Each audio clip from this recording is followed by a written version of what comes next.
Hi guys, thank you so much for the support on the previous video. Appreciate it so much. My last week with this moustache on my face. Um, Back to rugby. Peter Steve de Toey won the award for best rugby player of the year. Russie was snubbed once again by World Rugby, and they gave some random French guy that coaches a sevens team that's average the coach of the year because he won a gold medal at the French Olympics and he won the Olympics apparently with a horrible team. It is a horrible team, but the results of the French team somehow got better when one additional player got added, which won the seventh player of the year, Mr. Antoine Dufon. So whether it's the coach, whether it's the player, who knows? So clearly that was a touching point.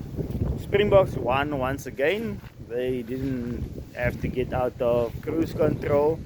They destroyed the scrum of Scotland, and it wasn't even the second string front rowers that was there. It looked like it's a bit picked up a bit of a knock. The wingers was on fire again. It was Curtly this week scoring and helping it a bit score a try, and also it was Colby also had a good game. Russie had a good game, scored a try, but I must say Scotland has a very long way to go. Was DT won the breakthrough player of the year, which I suspected he would do. And then also I think it's about 7 or 8 players that was mentioned in of South Africa that was mentioned in the team of the year, the IRB World Team of the Year, men's 15s. I think it was Itzebeth, Peter Steve, Oxenchair, Malcolm Marks, if I'm not mistaken. The Colby, Delendy, Creole. I think those were the guys. I think I might have missed one. I think those were the guys. Other than that, I would say the All Blacks also didn't really have much to do against Italy. They just went into cruise control. Yeah. And yeah, that was the end of the autumn season. And now we look forward to the URC coming back, and hopefully the South African teams come back with a bang. I would like to see what's going to happen. Oh, another thing. What's his name? Not Frans Malhoper. One of the Springboks forwards. What's his name? I can't get his name now.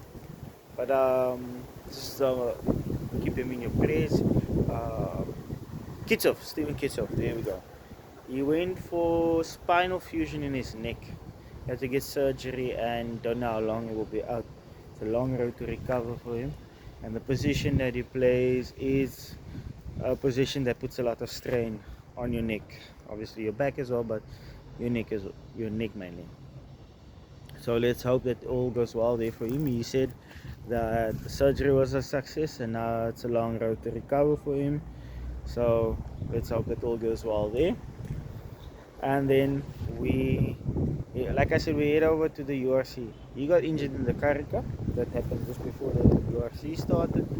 And then we will see what happens now with the South African teams. I said before the break, the South Africans had a lot of injuries. A lot of guys were rested because we came back from a heavy schedule. We had the championship. So it was just difficult for the South African teams to do well in the URC. But that's why I said surprisingly the Lions did well, but they didn't have a lot of Springboks in the team. And they didn't have a lot of Springboks in the team, and then also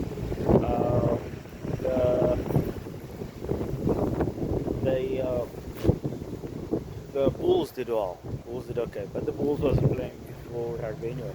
And then also we have one of the biggest spectacles on earth, one of the most entertaining formats of our game sevens, coming to Cape Town next weekend, the 7th and the 8th.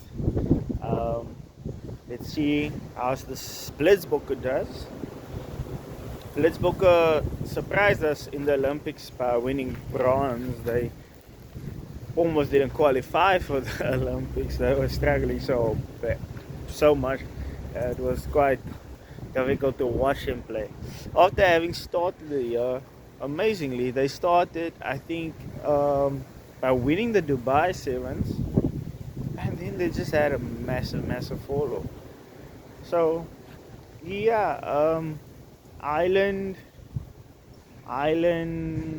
France.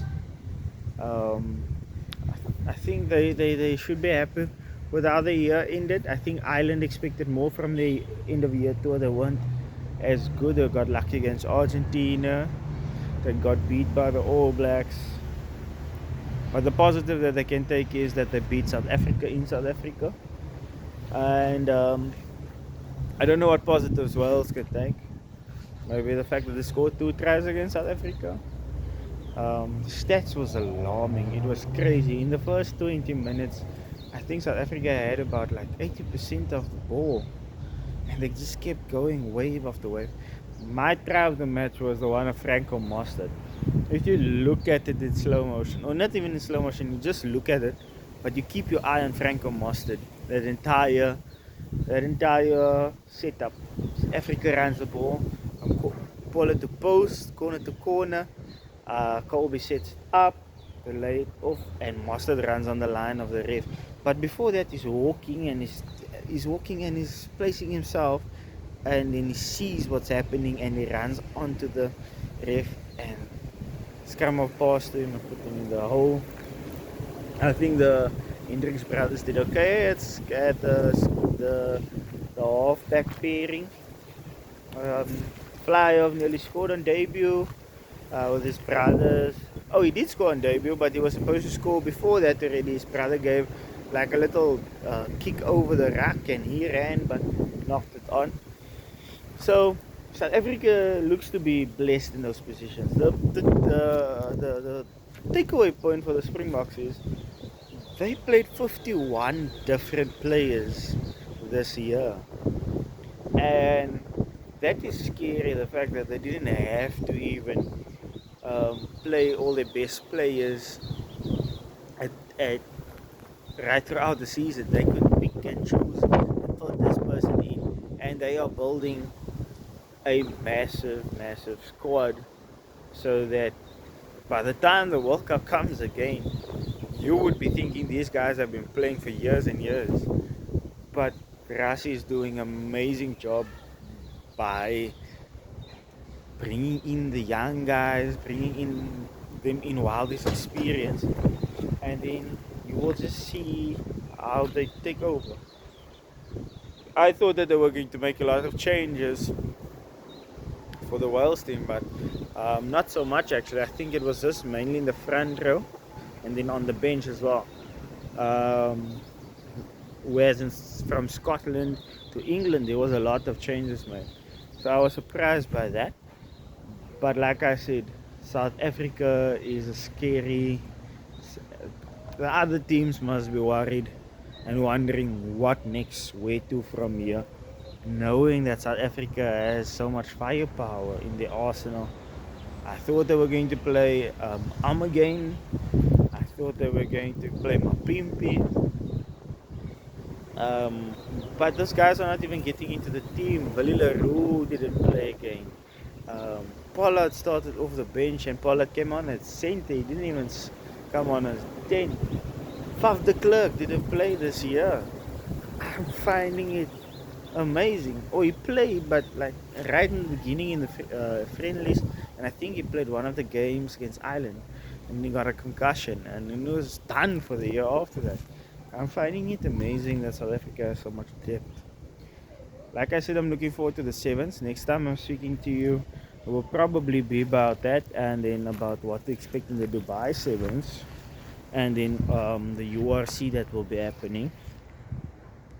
Other than that, for now, this weekend, it should be a calm weekend. I think there's URC this weekend, or there's still 1 or 2 internationals. But other than that, thank you for the support. Like and subscribe. Leave any comments if you have any questions or anything that you want me to comment on. I do plan on starting to react to some of the games and show you some of the things that I think is amazing in the games, and the breakdowns and the takeaway points from there. But for me, that's out. See you guys.